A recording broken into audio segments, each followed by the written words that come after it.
యేసయ్యా యేసయ్యా యేసయ్యా యేసయ్యా, మీ కృప నాకు చాలు తండ్రి, మీ కృప నాకు చాలు, మీ కృప లేని క్షణాన్ని నేను ఊహించలేను ప్రభువా.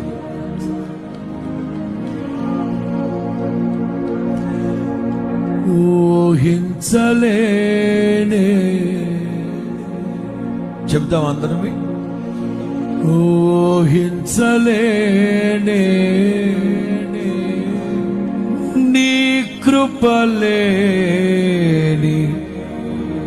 క్షణమును కోపించుచునే వాత్సల్యము నాపై చూపినా